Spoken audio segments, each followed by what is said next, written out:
शास्त्र संबंधी विभिन्न विचारधाराएं। Schools of criminology. सदरलैंड ने कहा है कि अपराध शास्त्र के संप्रदाय स्कूल ऑफ क्रिमिनोलॉजी से अभिप्राय है कि अपराध के कारणों एवं उनके उपचार से संबंध में एक विचारधारा के समर्थक और विद्वानों का समूह। दूसरे शब्दों में हम कह सकते हैं कि अपराध तथा आपराधिकता के बारे में विभिन्न संप्रदायों अथवा विचारधाराओं से आशय ऐसे एक मत विचारकों के समूह से है जो अपराध के कारणों एवं निवारण के संबंध में समान विचार रखते हैं। वैसे तो अपराध शास्त्र का जनक अथवा सूत्रधार सिसेर बकारिया को माना जाता है, लेकिन देश, काल और परिस्थितियों के अनुसार अपराध शास्त्र की विभिन्न विचारधाराएं समय समय पर उपजती रही हैं। अध्ययन की दृष्टि से सभी विचारधाराएं उपयोगी है। अपराध शास्त्र के विभिन्न संप्रदाय या विचारधाराएं निम्न प्रकार से हैं। प्री क्लासिकल विचारधारा, पूर्व शास्त्रीय विचारधारा, प्री क्लासिकल स्कूल। वस्तुतः अपराध शास्त्र का प्रारंभ जो है क्लासिकल विचारधारा शास्त्रीय संप्रदाय से सूत्रपात से माना जाता है, जिसके प्रणेता बकारिया थे। परंतु क्लासिकल विचारधारा को भली भांति समझने के लिए हमें पूर्ववर्ती स्थिति पर दृष्टिपात करना आवश्यक है। इस विचारधारा के जनक थॉमस एक्विनास को माना जाता है और ये 17वीं 18वीं सदी के मध्य की विचारधारा है और अध्यात्मवादी चिंतन का युग था उस समय। और इस युग की सबसे बड़ी विशेषता है, महत्वपूर्ण विशेषता यह थी कि राज्य के कार्यों में धर्म का प्रभुत्व। इसी समय हॉब्स, लॉक जैसे राजनीतिक विचारक इस बात पर जोर दे रहे थे कि समाज का उद्भव सामाजिक संविदा, सोशल कॉन्ट्रैक्ट पर आधारित है और शासक की दैवी शक्ति को सर्वोपरि मानते थे। यानी शासक जो भी आदेश देगा वो देवी शक्ति के समान माना जाएगा। मानव के विषय में सामान्य धारणा यह थी कि वह स्वभावतः सरल है और उसके सभी कृत्य किसी अज्ञात दैवी शक्ति यानी सुपर पावर द्वारा नियंत्रित होते हैं। यानी मनुष्य जो भी करता है वो दैवी शक्ति द्वारा नियंत्रित होता है। तो अपराधी के विषय में ये मान्यता थी कि वह किसी अज्ञात बाह्य शक्ति या पैशाचिक शक्ति के प्रभाव में आने के कारण ही अपराध कर बैठता है। अतः व्यक्ति अपनी स्वेच्छा से अपराध नहीं करता, बल्कि किसी बाहरी पैशाचिक शक्ति के प्रभाव के कारण ऐसा करता है। तो पैशाचिक शक्ति के प्रभाव से बचने या मुक्ति पाने के लिए लोग हवन, मंत्र, तंत्र, बलिदान, अग्नि परीक्षा आदि का सहारा लेने लगे। तो अपराधों का दंड भी सुनिश्चित नहीं था। दंड को वे पाप कर्मों का फल और दैवी शक्ति का प्रकोप मानते थे। इसी समय स्वतंत्र इच्छा का सिद्धांत भी अस्तित्व में आया था। कालांतर में मार्टिन लूथर, जॉन बर्डीन और मैकियावेली जैसे विचारकों ने अपने अपने राजनीतिक चिंतन द्वारा अपराध शास्त्र की क्लासिकल विचारधारा की सूत्रपात की आधारशिला रखी, जिसने कालांतर में अपराध के विकास को नई दिशा दी। अब क्लासिकल विचारधारा, शास्त्रीय क्लासिकल स्कूल। इस विचारधारा के जनक सिसेर बकारिया को माना जाता है। बाद में ब्लैकस्टोन, जर्मी बेंथम, रोमिले, रॉबर्ट पील, फ्यूरबेच आदि विचारक भी इसके समर्थक हो गए। शास्त्रीय यानी क्लासिकल स्कूल, इसका मुख्य केंद्र बिंदु व्यक्ति की स्वतंत्र इच्छा थी, फ्री विल। व्यक्ति जो भी करता है वह अपनी स्वतंत्र इच्छा से करता है। तो बोकारिया ने यह कहा कि आपराधिकता का मूल कारण मनुष्य की स्वयं की इच्छा है। स्वयं की इच्छा ही है जिसके कारण वो अपराध करता है। डोनाल्ड डेप ने बकारिया की इस आपराधिकता संबंधी स्वतंत्र इच्छा संबंधी सिद्धांत फ्री विल थ्योरी की व्याख्या करते हुए कहा है कि प्रत्येक व्यक्ति की सुख और दुख की कल्पना अलग अलग होती है। मनुष्य की यह स्वाभाविक प्रवृत्ति होती है कि वह सुखों का अधिकाधिक उपयोग करना चाहता है और दुख को टालना चाहता है। यानी दुख आए ही नहीं, बस सुख ही सुख भोगूं, ऐसे व्यक्ति की इच्छा होती है। सुख की प्राप्ति की चाह में ही वो यदा कदा अपराध कर बैठता है। इस तरह बकारिया द्वारा प्रतिपादित अपराधों संबंधी स्वतंत्र इच्छा का सिद्धांत फ्री विल थ्योरी मूलतः बेंथम के उपयोगितावाद पर आधारित है। बेंथम का उपयोगितावाद अधिकतम व्यक्तियों का अधिकतम सुख, जिसमें सुख की चाह और दुख की अनिच्छा पर बल दिया गया है। तो बेंथम के जो उपयोगितावादी सिद्धांत के अनुसार प्रत्येक व्यक्ति उपयोगिता के अनुरूप कार्य करता है, यानी अपनी उपयोगिता देख के ही कार्य करता है। उपयोगिता का मूल्यांकन वह सुख दुख की मात्रा से करता है। जिस कार्य में उसे अधिक सुख मिलता है वह उसी कार्य को करता है, चाहे वह अपराध ही क्यों न हो। इस संप्रदाय की मुख्य विशेषता है अथवा धारणाएं कह सकते हैं। पहला है अपराधों का मूल कारण सुखवादी दर्शन। अपराधों का मूल कारण सुखवादी दर्शन है। व्यक्ति वही कार्य करता है जिसमें उसे अधिकतम सुख की प्राप्ति होती है, चाहे वह अपराधी क्यों न हो। दूसरा, सुख दुख का निर्धारण एवं विनिश्चय व्यक्ति स्वयं करता है। अपने सुख दुख का वही अच्छा निर्णायक होता है, किस कार्य से मुझे सुख मिलेगा और कौन से कार्य से दुख मिलेगा। तो तीसरा, अपराध से संपूर्ण समाज को क्षति कारित होती है। यदि कोई व्यक्ति अपराध करता है तो सारे समाज के विरुद्ध अपराध माना जाता है। दंड का उद्देश्य प्रतिशोध न होकर अपराधों का निवारण होना चाहिए। बदला नहीं लेना है, बल्कि अपराध का निवारण कैसे किया जाए, अपराधी को कैसे सुधारा जाए, ये होना चाहिए। पांचवा है, दंड निश्चित होना चाहिए तथा मामलों का शीघ्र विचारण भी किया जाना चाहिए। लंबे समय जेल में रहने से अपराधी जेल में रहकर वो उसकी प्रवृत्ति और अपराधिक बन जाती है, इसलिए शीघ्र विचारण किया जाना चाहिए और दंड निश्चित होना चाहिए। कौन से कार्य के लिए कितना दंड, ये निश्चित होना चाहिए। छठवा है, समान अपराधों के लिए समान दंड की व्यवस्था होनी चाहिए। यदि कोई हत्या करता है, चाहे वो कोई भी व्यक्ति हो, उसके लिए समान दंड होना चाहिए। विधि सरल, स्पष्ट और सुबोध भाषा में होनी चाहिए। विधि को सरल होना चाहिए, स्पष्ट होना चाहिए, सुबोध होना चाहिए, सुबोध भाषा में होना चाहिए, ताकि हर व्यक्ति विधि को समझ सके। विधियों का संहिताकरण होना चाहिए। विधियों का संहिताकरण होना चाहिए, जैसे विधि आयोग बने थे हमारे, जब देश स्वतंत्र होने की स्थिति में था तो 1860 में विधियों का संहिताकरण किया गया और विधि आयोगों की स्थापना हुई, जिसमें नए नए कानून, Indian penal code, criminal procedure code, evidence act, contract act, इस तरह से बहुत सारी विधियों का संहिताकरण किया गया। जूरी प्रथा एवं मृत्युदंड समाप्त किया जाना चाहिए। जूरी प्रथा और मृत्युदंड को समाप्त किया जाना चाहिए। जेलों में उपचारात्मक उपाय को प्राथमिकता दी जानी चाहिए। यानी जेल में यदि बंद है कैदी अपराधी, तो उसको ऐसे उपचारात्मक उपाय को या सुधारात्मक उपाय को प्राथमिकता दी जानी चाहिए, ताकि वो डबल अपराध न करे, भविष्य में अपराध न करे। दंड अपराध के अनुरूप होना चाहिए। जिस प्रकार का उसने कार्य किया है, अपराध किया है, वैसे ही दंड होना चाहिए।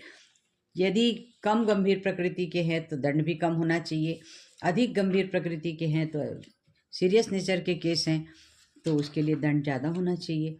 तो इस प्रकार की विचारधारा के समर्थकों ने अपराधियों को दंडित करने के राज्य के अधिकार को जनहित में उचित माना है।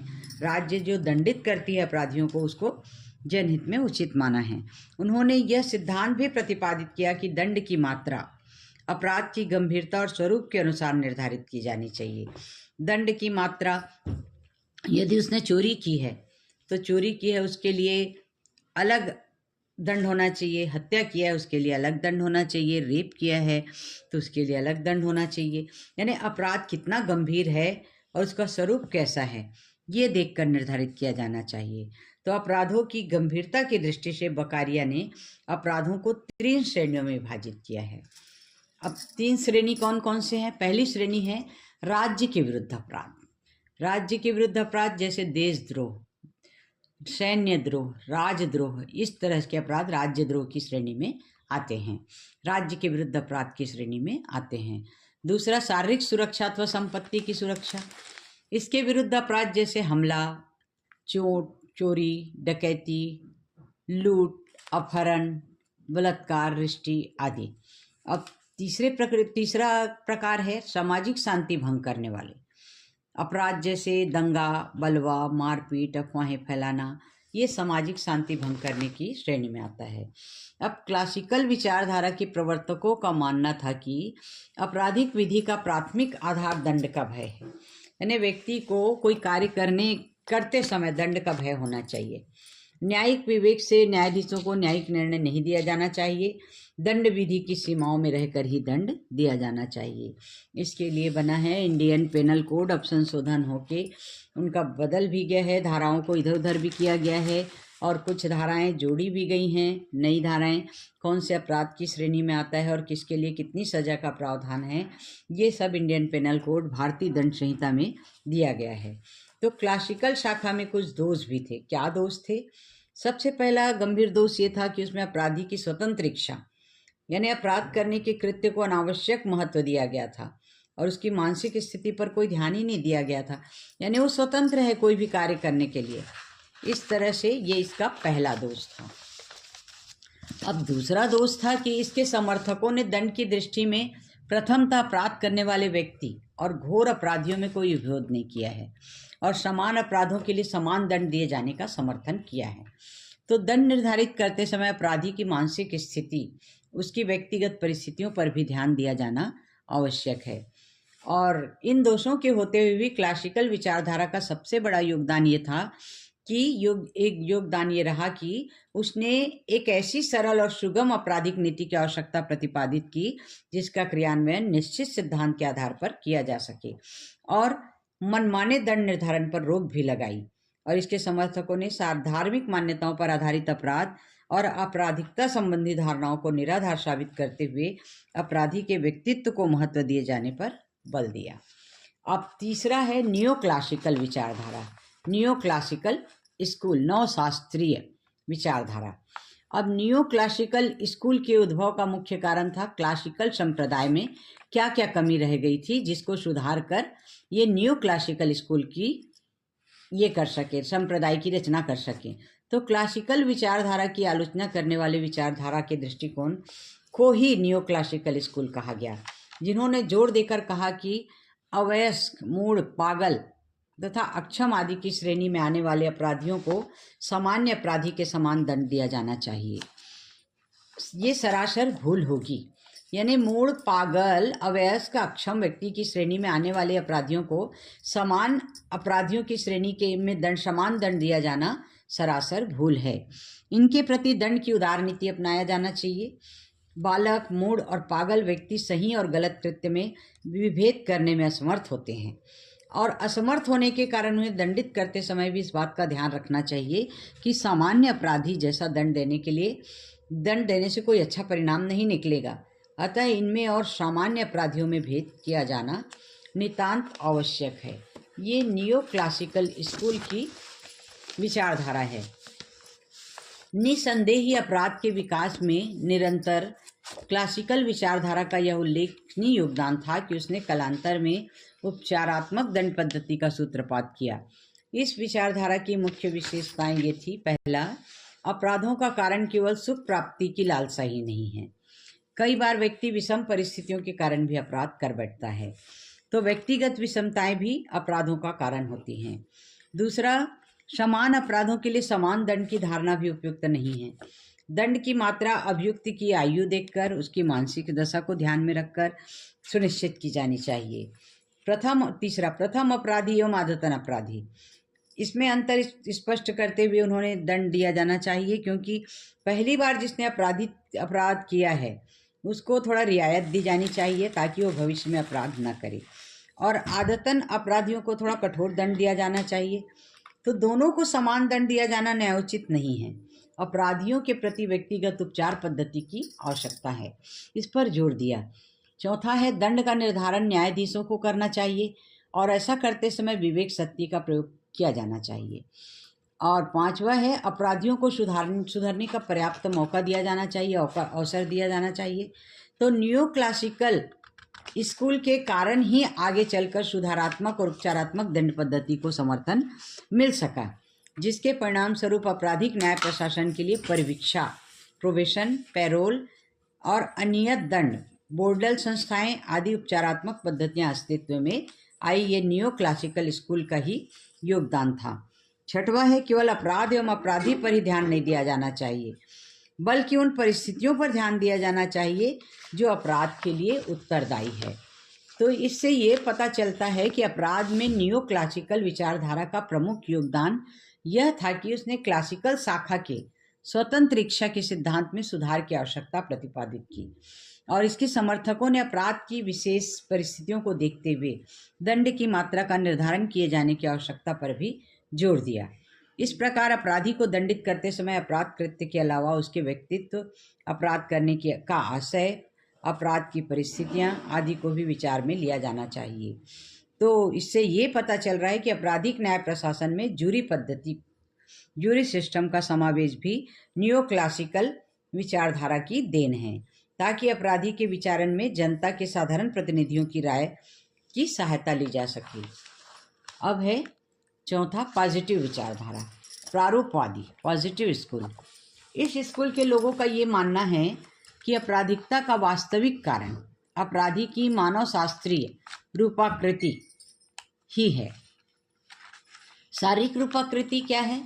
इसे अपराधिकता की ओर ले जाती है। इसके अनुसार अपराधिकता और मानव मस्तिष्क की बनावट और उसकी क्रियाओं में प्रत्यक्ष संबंध है। लोम्ब्रोसो ने क्या कहा है? इस संप्रदाय का मुख्य प्रवर्तक, जनक अथवा सूत्रधार लोम्ब्रोसो को माना जाता है। पॉजिटिव विचारधारा। लोम्ब्रोसो इटली की थल सेना में डॉक्टर थे और ट्यूरिन विश्वविद्यालय के प्राध्यापक थे। इन्होंने गहन अध्ययन किया और अनुभव से ये निष्कर्ष निकाला कि शारीरिक बनावट की दृष्टि से अपराधी व्यक्तियों का स्तर अपेक्षाकृत निम्न कोटि का होता है। सामान्य व्यक्ति की अपेक्षा इनमें कष्ट और यातना सहने की क्षमता अधिक होती है। यही कारण है कि इनमें दंड का भय नहीं होता। लोम्ब्रोसो की प्रथम कृति सन 1876 में अपराधी व्यक्ति के नाम से प्रकाशित हुई थी। तो अपराध के बजाय अपराधी की ओर ध्यान केंद्रित किए जाने की आवश्यकता इन्होंने प्रतिपादित की। लोम्ब्रोसो ने अपने मानव शास्त्रीय प्रयोगों द्वारा ये सिद्ध किया कि आपराधिक आचरण के संबंध में डार्विन का जैविक निरूपण का सिद्धांत पूर्णतः लागू होता है। लोम्ब्रोसो ने अपराधियों को निम्नलिखित 3 श्रेणियों में बांटा।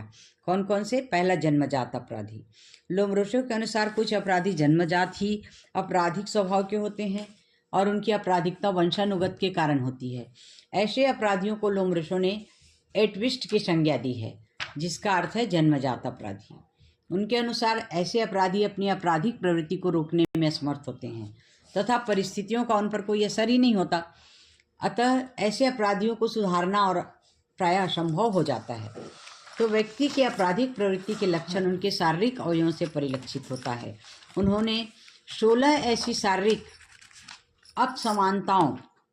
असामान्यताओं का उल्लेख किया है जो अपराधी में पाई जाती है, जिसमें अपराधी के सिर का आकार और बनावट, भयानक आँखें, बढ़े हुए जबड़े, उभरी हुई गाल की हड्डियाँ, मोटे मांसल होंठ, असामान्य दांत, लंबी और चपटी डोरी, सकरा माथा, काला या सांवला रंग आदि प्रमुख हैं। ये सब जो कारण है जिसके कारण व्यक्ति शारीरिक जो बनावट होती है उसके तरह से अपराधी को पहचाना जा सकता है। व्यक्ति अपराध करने की ओर अग्रसर हो सकता है। तो अपराधी का मानवीय शारीरिक संरचना से गहरा संबंध है। सन 1906 में उन्होंने अपने शोध में निष्कर्ष के रूप में यह प्रतिपादित किया कि कुल अपराधियों की लगभग 1/3 संख्या जन्मजात अपराधियों की होती है। कुछ वर्षों बाद एनरिक फेरी इसने सिद्ध कर दिखाया कि यह धारणा गलत है। कुछ अपराधी सुधार योग्य नहीं होते। फेरी का कहना था कि जिस प्रकार अनपराधी व्यक्ति अनुकूल परिस्थितियां होने पर भी आपराधिक कृत्य कर सकता है, उसी प्रकार घोर अपराधी भी अनुकूल वातावरण मिलने पर आपराधिक मनोवृत्ति को त्याग सकता है। अब इसमें दूसरा है मानसिक विकृति से पीड़ित अपराधी। ये अपराधियों की श्रेणी में ऐसे अपराधियों को रखा जाता है जिनकी मानसिक दशा सामान्य नहीं होती। यह भी किसी मानसिक विकृति के शिकार होते हैं, पीड़ित होते हैं। स्वाभाविकतः ऐसे अपराधियों में उचित अनुचित में विभेद न करने की क्षमता न होने के कारण अपराध के प्रति अधिक संवेदनशील नहीं रहते। अतः इनके प्रति उदार दंड नीति अपनाई जानी चाहिए। तीसरा है क्रिमिनाइट्स। इस श्रेणी के अंतर्गत ऐसे अपराधियों को रखा जाता है जिनकी शारीरिक बनावट में कोई विकृति या दोष हो।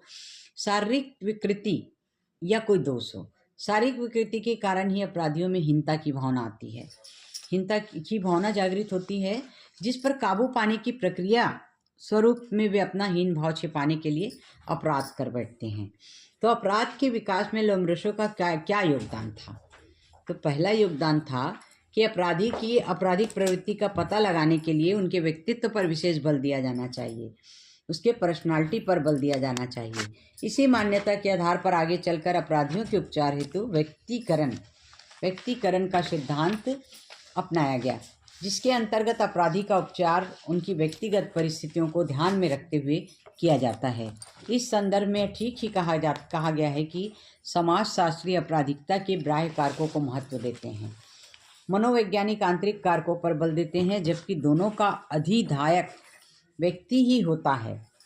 अब दूसरा है अपराध के कारणों का विश्लेषण करते समय लोम्ब्रोसो ने मानव स्वभाव के जैविक रूप पर विचार बायोलॉजिकल नेचर, जैविक रूप पर विचार किए जाने की आवश्यकता पर जोर दिया और इस प्रकार के अपराधियों पर ध्यान अप्रत्यक्ष रूप से वातावरण और आपराधिक कारणों के बीच घनिष्ठ संबंधों की ओर आकृष्टित किया। अब है रेफेल गेरोफेलो।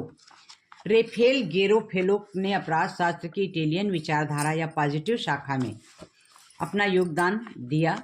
इनका भी योगदान बहुत महत्वपूर्ण है। गेरोफेलो भी लेम्ब्रेशो का शिष्य था और फेरी के समकालीन अपराध शास्त्री थे। इनका जन्म 1852 में इटली के नेपल्स नगर शहर में हुआ था। इनका व्यक्तित्व बहुआयामी था और वो विधि शास्त्री होने के साथ साथ मजिस्ट्रेट भी थे, प्राध्यापक और सीनेटर के रूप में कार्य कर चुके थे। विधि के इन 3 महत्वपूर्ण पदों पर कार्य करने का अनुभव होने के कारण इनके निष्कर्ष बहुत ही व्यवहारिक और तर्कपूर्ण सिद्ध हुए। अपराध शास्त्र के अध्ययन में अपराधी के जीवन की वास्तविक परिस्थितियों पर विचार किया जाना चाहिए। जब व्यक्ति में दया की भावना का अभाव होता है तो वह शरीर संबंधी अपराध करता है और जब सत्यनिष्ठा सच्चाई का अभाव होता है तो संपत्ति संबंधी अपराध करता है। और गेरोफेलो ने अपराधियों की 4 श्रेणियां बताई हैं। पहला हत्यारा, दूसरा हिंसक अपराधी, तीसरा न्यायिक भावना रहित अपराधी अर्थात चोर, चौथा कामातुर अथवा कामवासनात्मक अपराधी।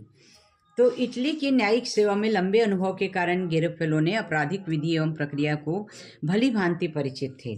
उन्हें आपराधिक न्याय प्रशासन का पर्याप्त व्यवहारिक अनुभव भी था। उन्होंने मृत्युदंड, आजीवन कारावास, देश निकाला, ये सब दंड के बारे में विस्तार से लिखा। अब एनरिको फेरी, अपराध शास्त्र की पॉजिटिव विचारधारा के समर्थक में एनरिको फेरी का नाम भी आता है, महत्वपूर्ण है। तो फेरी ने आपराधिक समाजशास्त्र का प्रवर्तक इनको माना जाता है और अपराध शास्त्र के लिए केवल जैविक कारण ही पर्याप्त नहीं होते हैं। फेरी ने अपराधों के 3 मुख्य कारण बताए हैं। कौन कौन से कारण? पहला भौतिक, दूसरा मानव शास्त्रीय और तीसरा सामाजिक कारण। तो अपराध शास्त्र में एनरिक फेरो का सबसे महत्वपूर्ण योगदान यह रहा है कि उन्होंने आपराधिक संतृप्ति सेटिस्फैक्शन का सिद्धांत प्रतिपादित किया। इस सिद्धांत के अनुसार बहुत से कारक मिलकर एक ऐसी स्थिति निर्मित कर देते हैं जो आपराधिक आचरण के लिए अनुकूल होती है। तो फेरी ने इस बात पर जोर दिया कि अपराधी को उसके आपराधिक कृत्य के लिए उत्तरदायी ठहराना व्यर्थ है। क्यों व्यर्थ है? क्योंकि परिस्थिति के संयुक्त प्रभाव के कारण वह अपराध कर बैठता है। अतः अपराध निवारण कार्यक्रम में अपराध के कारणों को समाप्त करने की ओर विशेष ध्यान दिया जाना चाहिए। यानी अपराध को कैसे समाप्त किया जाए, इन कारणों पर ध्यान दिया जाना चाहिए। तो क्या है इसके लिए? अपराध निवारण अभियान की शुरुआत की इन्होंने। तो फेरी ने अपराधियों की निम्नानुसार 5 श्रेणी बनाई। कौन कौन सी? जन्मजात अपराधी, जन्मतः अपराधी, बर्न, बाय बर्थ इन लोग अपराधी रहते हैं। कदाचित अपराधी, ओकेशनल, ये अचानक से ये होते हैं। भावावेशी अपराधी और विक्षिप्त अपराधी यानी पागल, इनोसेंस, और आदतन अपराधी, हैबिचुअल क्रिमिनल्स। तो जन्मजात अपराधी जो हैं, फेरी का कहना है कि जन्म से ही ये आपराधिक वातावरण में पले बड़े होते हैं। इस कारण आपराधिकता के प्रति इनका आकर्षण और रुझान बढ़ जाता है और वे आपराधिक गतिविधियों में लिप्त होते हैं। जन्मजात अपराधी जन्म से ही होते हैं, जैसे उनके माता पिता होते हैं, भाई बहन होते हैं, परिवार के सदस्य होते हैं, चाचा चाची, इस तरह से वो जन्म से ही अपराधी की श्रेणी में रखे जाते हैं। कदाचित अपराधी उन व्यक्तियों से होता है जो स्वभावतः अपराधी नहीं होते, लेकिन अचानक से अपराध करने के अनुकूल वातावरण बन जाता है या उनको मौका मिल जाता है तो वे अवसर का लाभ उठाकर अपराध कर बैठते हैं। भावावेशी अपराधी वे व्यक्ति होते हैं जो भावनाओं को नियंत्रण में रखने में विफल हो जाते हैं, अपनी भावनाओं को कंट्रोल नहीं कर पाते हैं और क्षणिक आवेश में या क्रोध में आकर भावना में बहकर अपराध कर बैठते हैं। यौन अपराधियों में यह प्रवृत्ति प्रायः पाई जाती है। विक्षिप्त अपराधी में सही और गलत का विभेद करने की क्षमता नहीं होती है, इस कारण ये अपराध कर बैठते हैं। वस्तुतः अपराध करने का उनका कोई दुराशय तो नहीं होता है, न ही उन्हें ज्ञात होता है कि वो जो कुछ कर रहे हैं वो एक दंडनीय अपराध है। ऐसे अपराधियों पर दंड का कोई विशेष प्रभाव भी नहीं पड़ता, इसलिए इनके लिए उपचारात्मक दंड पद्धति अपनाया जाना ही एकमात्र उपाय है। 5वां है आदतन अपराधी। इस श्रेणी में उन अपराधियों का समावेश किया जाता है जो घोर अपराधियों की कुसंगति में पड़कर आपराधिक गतिविधियों में हमेशा लिप्त रहते हैं। यदि एक दो बार अपने आपराधिक कृत्य में सफल हो जाते हैं और पकड़े जाने से बच जाते हैं तो इन्हें आपराधिकता की ओर जारी रखने हेतु प्रोत्साहन मिल जाता है।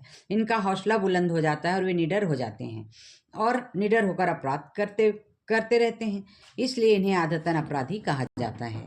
फैरी का ये भी कहना है कि अपराधों की रोकथाम के लिए अपराध निवारण अभियान चलाया जाना चाहिए तथा अपराधी में सुधार लाने के लिए अपराध निवारण अभियान चलाया जाना चाहिए तथा अपराधी में सुधार लाने के लिए दंड के माध्यम के रूप में प्रयोग किया जाना चाहिए। और अनियत दंड का समर्थन करते हुए कहा कि उनके प्रयोग द्वारा अपराधी को समाज में पुनर्स्थापित, इनका पुनर्वास करने की भी सहायता मिलेगी। अपनी दांडिक परियोजना में फैरी ने प्रतिशोधात्मक दंड को अस्वीकार किया है, यानी बदला लेने वाले दंड को अस्वीकार किया है। अब पांचवा है समाजशास्त्री विचारधारा, सोशोलॉजिकल स्कूल। तो अपराध के विकास में समाजशास्त्री विचारधारा के अनुसार व्यक्ति की जो विभिन्न सामाजिक परिस्थितियां ही अपराध के लिए कारणीभूत होती है। इन सामाजिक कारणों में गतिशीलता है, संस्कृति है, धर्म है, आर्थिक दशा है, राजनीतिक मान्यताएं हैं, जनसंख्या की गहनता है, रोजगार की स्थिति है। ये सब ऐसे कारण हैं जो आपराधिकता से घनिष्ठ संबंध होते हैं इनका। तो इन्हें सदरलैंड ने अपने विविध कारकों के सिद्धांत में समाविष्ट कर अपराधी से प्रत्यक्षतः संबंधित बताया है इन कारणों को। इस विचारधारा के समर्थकों ने अपराध और अपराधियों के प्रति व्यवहारिक दृष्टिकोण अपनाए जाने पर भी बल दिया है। उनकी धारणा है कि अपराध का कोई निश्चित कारण नहीं होता है, अपितु विभिन्न कारण मिलकर एक ऐसी विशिष्ट परिस्थितियों का निर्माण कर देते हैं जो अपराध के लिए अनुकूल स्थिति निर्मित करते हैं, जिनके प्रभाव से व्यक्ति अपराध कर बैठता है। अतः अपराध कृत्य मानव आचरण का ही परिणाम है, जिसे निश्चित नियमों से सूत्रबद्ध नहीं किया जा सकता। तो सदरलैंड ने यह भी कहा कि अपराधों का आविष्कार नहीं होता है, अपितु अपराध तो सीखे जाते हैं।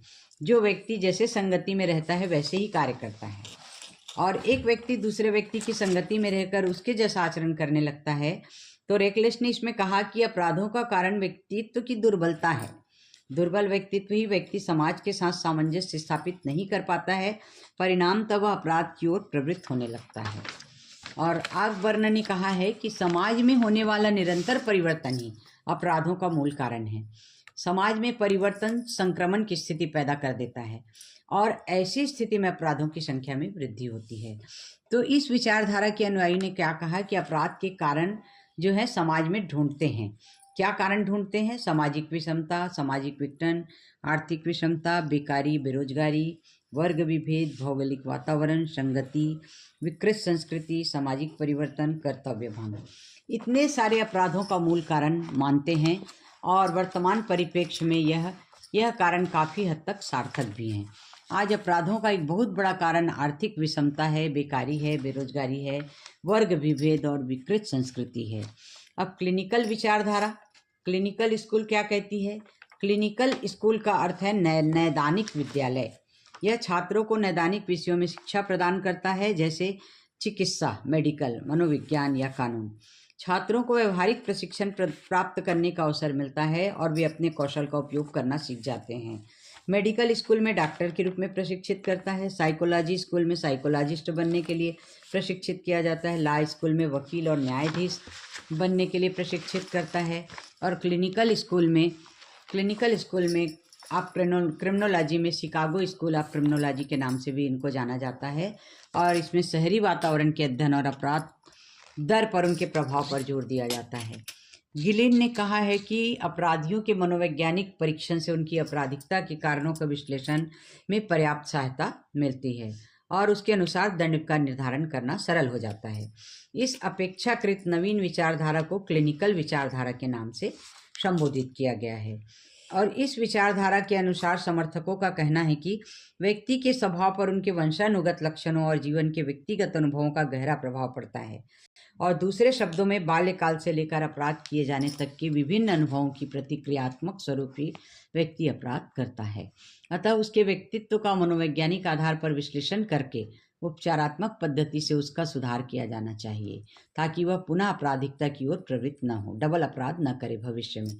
मतलब ये है, इसका आशय यह है कि जिस पर रोगी के रोग के कारणों का पता लगाने के पश्चात उसका डॉक्टर उपचार करता है, ठीक उसी प्रकार अपराधी का आपराधिकता के कारणों का पता लगाने के बाद उपचारात्मक दंड पद्धति द्वारा निदान किया जाना चाहिए। सातवीं पद्धति है, सातवां स्कूल है विविध कारक स्कूल। अब विविध कारक स्कूल में यह संप्रदाय सर्वाधिक मान्यता प्राप्त है। इस संप्रदाय के समर्थकों का कहना है कि अपराधों के कारण एक नहीं अनेक होते हैं और सभी संप्रदाय सामान्यतः अपराधों का एक एक कारण बताते हैं जो उचित नहीं है। सदरलैंड ने बहुविविध कारकों के सिद्धांत को प्रतिपादित किया और वस्तुतः व्यक्ति निजी, पारिवारिक, सामाजिक, आर्थिक, राजनीतिक आदि अनेक परिस्थितियों से कुंठित अथवा व्यथित होकर अपराध की ओर प्रवृत्त होता है। जैसे बेरोजगार है, उसका पिता शराबी और व्यसनी है, माता व्यभिचारिणी है, तो समाज उसे तंग एवं परेशान करता है। इसके माँ बाप इस टाइप हैं, टॉन्टिंग करता है। तो ऐसी स्थिति में यदि अपराधी बन जाता है तो कोई आश्चर्य की बात नहीं है। इस विचारधारा के अनुसार अपराधी अपराध की ओर प्रवृत्त होता है तो उसके लिए एक नहीं अनेक कारण होते हैं जिसकी वजह से वह अपराध कर बैठता है। अब अपराधिकता संबंधी बहुविध कारकों के सिद्धांत के कारण क्या हैं? पहला गतिशीलता, दूसरा संस्कृतियों का अंतर्विरोध, तीसरा पारिवारिक स्थिति, चौथा राजनीतिक विचारधारा, पांचवा धार्मिक मान्यताएं, छठवां आर्थिक दशा, सातवां अपराध की परिस्थिति।